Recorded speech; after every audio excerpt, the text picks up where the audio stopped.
Hello guys, good morning सबैजनालाई। म चाहिँ 5 बजे उठेको। आज मेरो सानो पनि उठ्नु भएको छ। उहाँको चाहिँ आज ट्रायल छ, ट्रायल दिन जानलाई उठ्नु भयो। म चाहिँ खाना पकाउन जान लागेँ होइन।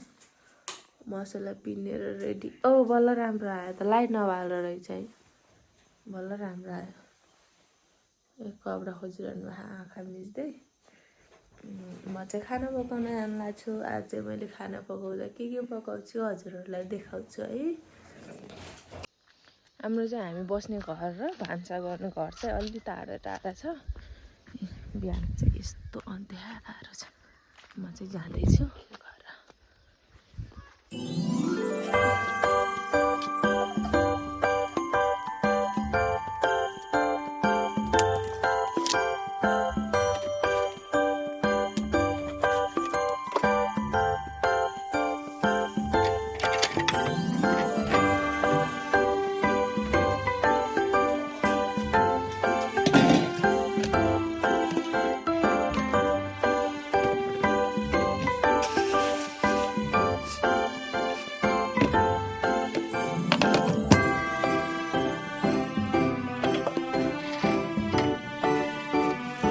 चाहिँ भात बसालिदिएँ।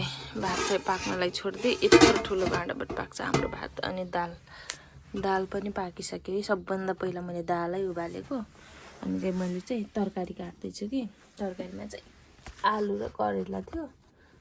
करेला चाहिँ मैले काटेर सकिसकेँ। अहिले चाहिँ आलु काट्दैछु। यसरी काट्दा रहेछन् आलु, त्यही भएर चपिङ बोर्डको आवश्यकै नपर्दो रहेछ।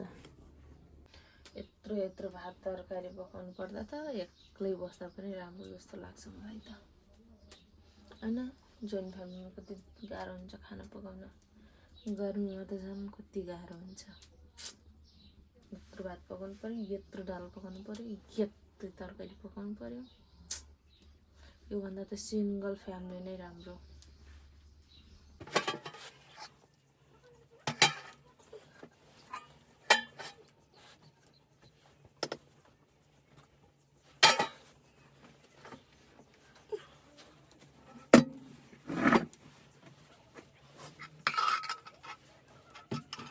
म चाहिँ खाना पकाएर घरमा आइसकेँ होइन। घरमा चाहिँ कोही छैन, म एक्लै छु। Enjoy guys. आज चाहिँ एक्लै हमसै खाने भए। मस्त म्युजिक लगाएर नाच्दै खानुपर्छ क्या। एक्लै भए पनि मजा आउँछ। मिठो इन्जोय।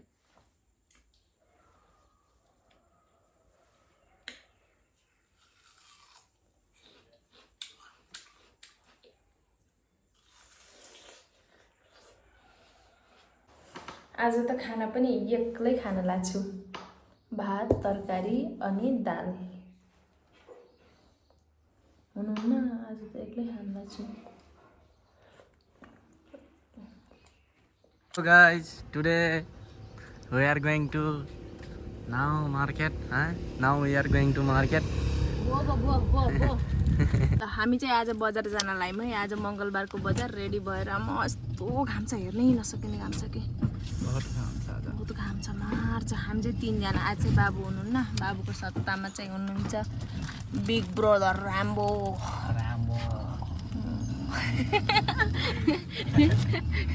बिग ब्रदर भनेको छु, श्यामपालको बिग ब्रदर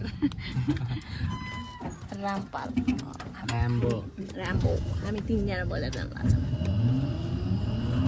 आज हावा यति लाग्यो कि पुरा हुलिया खराब गर्दै भगवान्। आज त पसल लाउन पनि यति गाह्रो भयो। त्यही पनि हामी पसल लाएर बसिरहेको। माथि त झुन्डाकै छैन। मेरो सानी भर्खर आइपुग्नु भयो। ट्रायलमा फेल हुनुभएछ अरे क्या। सो ब्याड, दुःखको खबर। आशा छ अर्कोचोटि चाहिँ कटाउनुहुन्छ। माथि हामी पसल लागेन। यति हावा लागेको छ, पागल जस्तै लाग्यो। आज त यस्तो हावा लाग्यो पुरै उडाएर झुर्लुङ पारेको कि। पुरै हावाले केही टिक्न दिएको छैन। कति तिरपाल लगाम हामीले। पुरै हावाले खतम बनाइदियो आजको बजार।